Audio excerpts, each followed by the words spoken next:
Now, one of the weirdest places in America is Chico, California, where strange occurrences are part of its interesting history.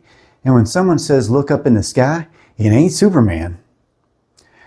In today's video, we look at the real-life incidents where crazy things like rocks and fish fall right out of the sky. Can science explain it, or is it beyond science? The B-Man here, flesh and blood narrator, ready to look back through history once again for something that is totally beyond the unexpected. The New York Times once wrote that in August 1878, a great number of small fish literally fell from the sky at Chico. It covered the roof of a store and fell on the streets upon an area of several acres. There wasn't even a cloud in the sky, though.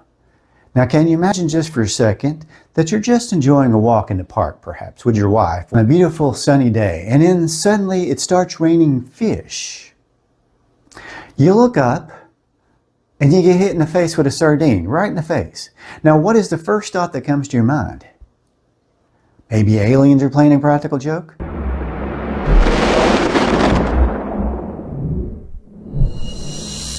I'm not sure they would have thought that in the 1800s, but okay. There's a scientific explanation I'll get to at the end of the video, but there's also a slight catch. Catch? I think you made a joke. A small one, though. Maybe you should throw it back. Oh.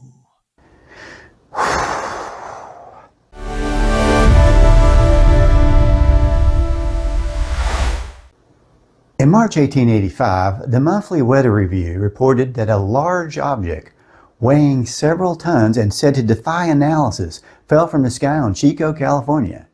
I'm not sure what they meant by defying analysis exactly, but that's what it said. But apparently it lit up the countryside for miles and was accompanied by a noise like thunder.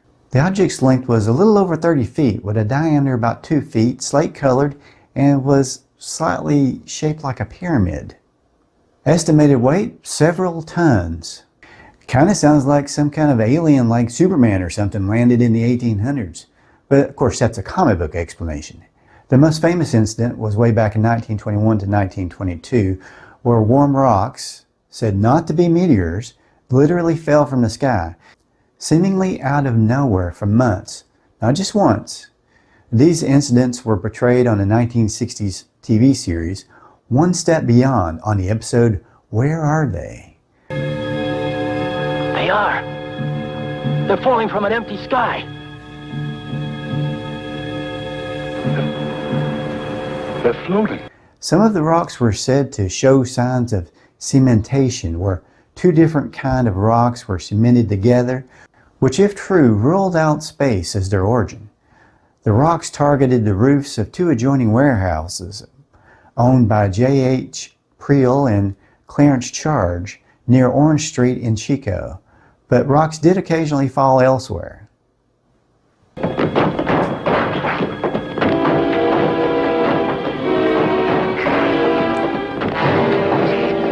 Now here's the weird part. There were witnesses, including crowds, police, and investigators, That observed them materializing overhead. as if they just, poof, come out of nowhere. One person was actually injured from the falling rocks from the sky. The police combed all the surroundings and didn't find anything.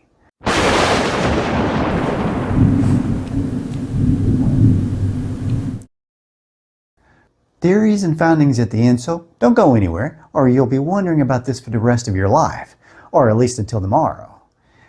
Here's another weird one, not in Chico.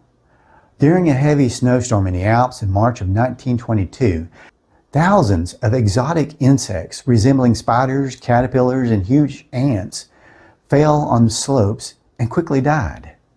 Local naturalists were unable to explain this phenomenon. That word. But one theory is that the insects were blown in on the wind from a warmer climate. 1922 was the year for weirdness from the sky. Before then, February 7, 1922, at approximately 3:55 p.m., a brilliant fireball was observed in daylight, sunny conditions from Bristol and many other locations across the UK. It produced a loud detonation, a sonic boom or explosive sound, as it broke up in the atmosphere. Could it be related? Related to who? Could the fireball and the insects falling from the sky be related somehow? I don't see how insects could be related to a fireball anyway, unless it was actually a giant insect egg. Never mind, that's not what I meant. Go back to sleep. Okay, if you insist. Let's backtrack to the rock story from Chico to see if we can find some answers. Charge and Prill found a letter that said, supposedly from a ghost, got a kick out of the rock throwing and that the stoning would cease because it had to go out of town on business. I will have some of them float down from the sky and sign the ghost. Now, at the time, of course, the police had combed all surroundings. The only explanation that they could think of was that somebody was firing stones from a catapult. Somebody claimed to have seen a catapult, but it was never found. No one was caught, and rocks continued falling when suspects were absent. The identity of the ghost who wrote the letter remained a mystery for nearly 60 years. That is, until the last kid who supposedly pulled off the prank spilled the beans while he was on his deathbed in the 1980s. Most articles that have been written don't really mention how it was done, according to the deathbed confession, but a local wiki.org page for Chico had a claim that posted that someone had talked to an old man who said he and his friends did it with a catapult. But if it was a prank by a group of kids, where did the kids get a catapult? Can you imagine a bunch of teenagers getting a catapult? I mean, can you imagine a bunch of teenagers making a catapult today, even with YouTube or AI? I mean, as a guide, was there a catapult store? I mean, where do you get one? And look, they must have been really bored to do this every day for several months. I mean, sure, it got a lot of attention, but one guy got hurt, and it's not like they could profit from it. If they had even mentioned it, they probably would have went to jail. The falling fish incident is now thought to have been caused by waterspouts. Waterspouts are like tornadoes over water. They can pick up things like, say, fish and drop them as far as a few miles away. If a water tornado grabbed a bunch of fish and dropped them off in Chico, how did they have both fresh and saltwater varieties? The nearest saltwater was 150 miles away in San Francisco. Now, waterspouts aren't usually that powerful. We're talking about a couple of miles usually where they can drop stuff off. So no other waterspout ever grabbed two types of fish and dropped them off somewhere either. And they couldn't have thrown the fish with a catapult over an area of several acres wide. There's another guess that the waterspout hit a brackish water spot where ocean water and river water mix, but that doesn't solve the 100-mile-plus distance problem. There's another wild theory called the bird vomit theory, where large flocks of birds have been known to simultaneously regurgitate their meals in midair. It's called the bird vomit theory. How would you like to look up in the sky and get hit in the face with a sardine that just got burped up by a bird? It happened over several acres, and nobody mentioned anything about seeing birds, just a clear blue sky. Okay, then must have been a supernatural teleportation portal glitch of some sort that rained saltwater and freshwater fish out of a clear blue sky on the several acres. Or was it one really big and probably very smelly hoax? Who knows? Now, that bug storm in the Alps was probably just the wind. At least that's the short scientific explanation.